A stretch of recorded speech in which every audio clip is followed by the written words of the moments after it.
Treatment of chemical dependency and co-occurring conditions. This chapter looks at treatment considerations for people with co-occurring substance abuse conditions. The dopamine hypothesis and relevant treatment issues are explored with helpful diagnostic instruments and pharmacological suggestions for each substance abuse of concern. When coming into contact with a client, as a clinician, you should observe the use and abuse of various substances. These substances may include alcohol and various other illegal drugs, but may also include prescription medication. The use of a substance, even to alter mood or the client's physical state, is not necessarily problematic unless the client experiences detrimental effects on their social and occupational functioning. As a clinician, you should try to examine the nature and intensity of drug use to determine if the clients are compulsive in their use patterns and appear to have little control over the conditions and amount that they used. As a clinician, when you are looking at the nature and intensity of the drug use, you may want to consider the loss of control, where they cannot stop or limit the drug use, tolerance, as well as impairment in functioning.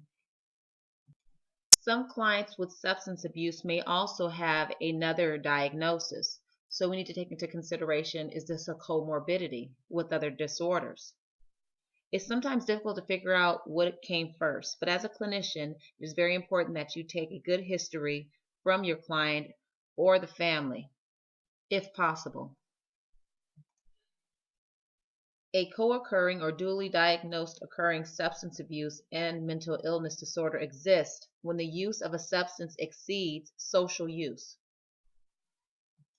For these clients, treatment for chemical dependency or detoxification may be needed. Determine the type and scope of treatment is based largely on the nature and intensity of the presenting problems and the particular treatment philosophy employed in the treatment setting. There are various theories on how to improve a client's compliance in substance abuse treatment and increase sobriety. Some believe increasing the client's positive perception of treatment is very important. Substance abuse is not a direct effect of the drug on the brain, but the pathological relationship with the person and the drug. So when we look at drugs and behavior, they can have an addictive effect of the brain. So when we look at how drugs and behaviors can have an addictive effect on the brain, we are looking at the fact that when people pursue gratification, they experience three basic types of neurochemical responses: arousal, satiation, or an increase in preoccupation with the desired object or fantasy.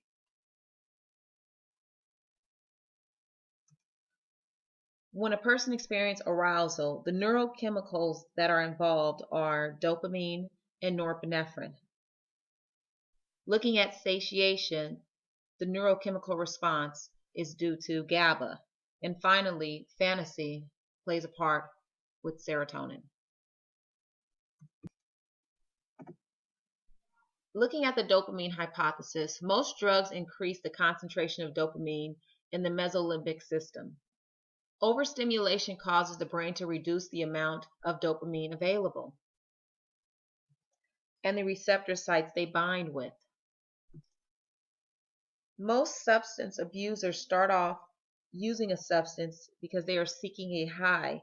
However, after using the drug, and it depends on the type of drug, it might be for a long period of time, or it could be after that first initial high, they are using the drug to avoid the withdrawals.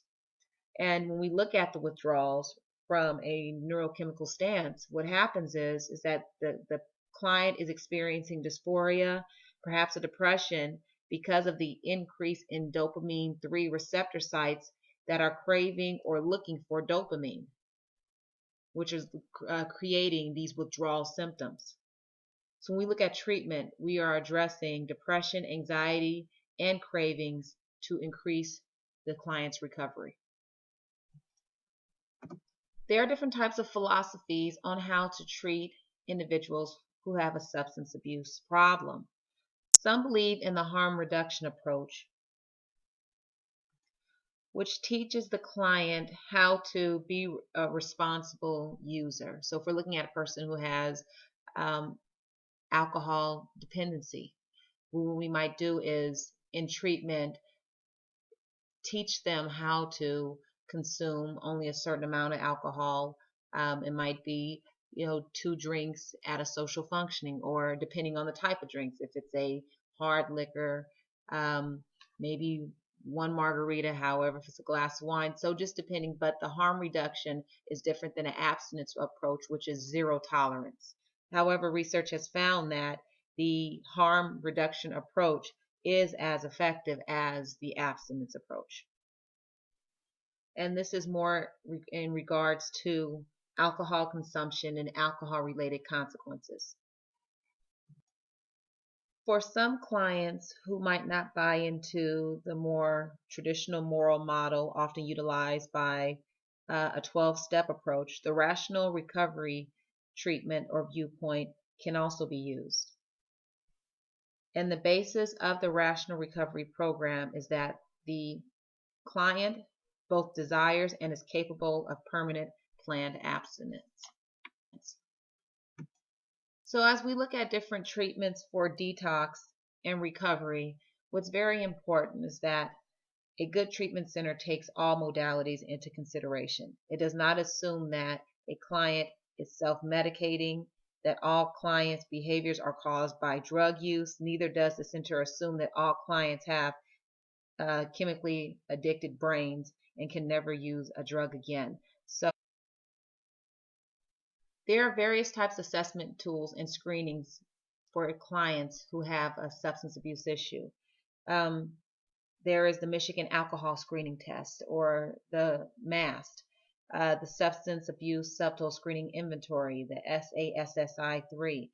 There's certain parts of the MMPI too that can also be used to screen for substance abuse.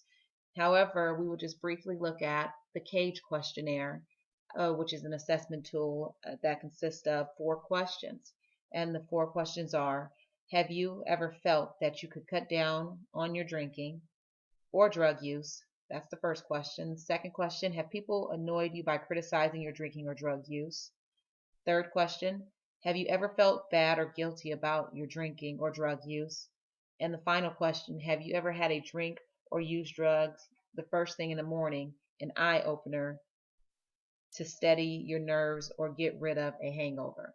So with the acronym CAGE, we're looking at cut down, annoyed, guilty, and the eye opener. When we encounter a client with a chemical dependency or co-occurring conditions, there are a series of steps or phases of treatment. The first phase is a complete assessment of the client and his or her situation, as well as, if possible, an interview with family members, spouse, significant others, partners, etc. The second phase is to determine special needs of the duly diagnosed client. This is when the clinician needs to take into consideration if the client needs medical supervision and detox during their detox. Does the client need psychotropic medications or a psychiatric eval? Does the client need inpatient observation, as well as is there other behavior threats that can impede the client from recovering? And there are other questions that you can refer to on page 96. The final phase, which is phase 3, is consideration of appropriate medications. This is when we will look at referring our client to a psychiatrist for a further eval, as we take into consideration that they could have a dual diagnosis and they might need to be put on a medication. And as clinicians, we need to also keep in mind that when we are considering referring a client out for a psychiatric eval, that we should carefully weigh the use of psychotropic medications. Now, in most cases, only antidepressants and appropriate antipsychotics would be used or would be considered for these type of clients, and as well as the use of pain medications should be avoided. Disulfiram, or the brand name Antabuse, is used as a form of aversion therapy because it causes a very unpleasant chemical reaction when the client drinks alcohol after taking this pill. Naltrexone, which has the brand name Revia, Nalfem, with the brand name Rivec, both mimic the naturally occurring opiate neurotransmitters in the brain by acting as an opiate receptor antagonist. So truly when the person consumes the drug, right, they do not have the same high and that same effect as if they did not take that medication. Henceforth, it would deter them from taking it because they are not receiving that high.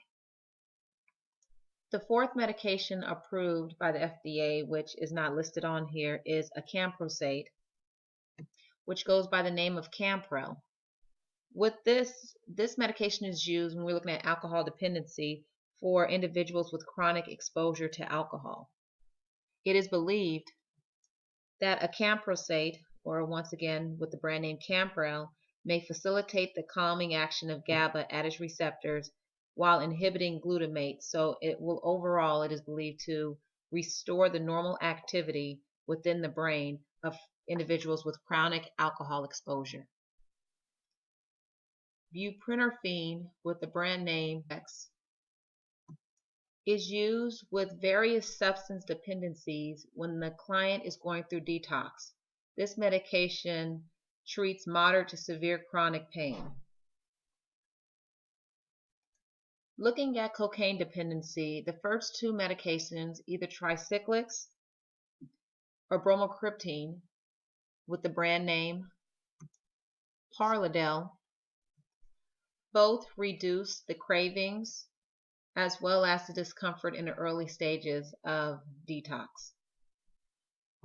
Ibogaine, which is derived from an African shrub, is used because it masks and reduces the cocaine and heroin withdrawals.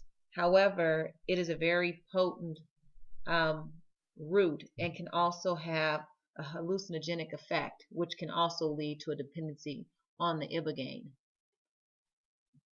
Methylphenidate, or brand name Ritalin, has been shown to reduce the cocaine relapse, especially reducing it in clients with ADHD. As mentioned with alcohol dependency, buprenorphine is used during medically supervised withdrawal therapy. Bupropion has been used in treatment with clients who have a nicotine addiction. We may know the medication bupropion as the brand name Wellbutrin SR and Zyban. What they have found with bupropion is that it has been shown to be more effective than nicotine replacement gums or patches in reducing the relapse in smokers. This result was found to be especially true in patients with a co-occurring nicotine addiction.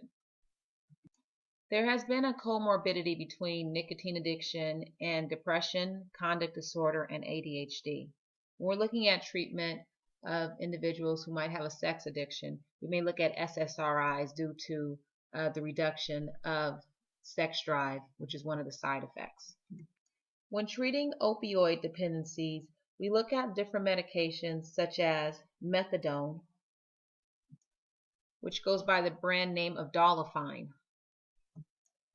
This medication produces a minimal high and a sedation and has few side effects at a therapeutic dose.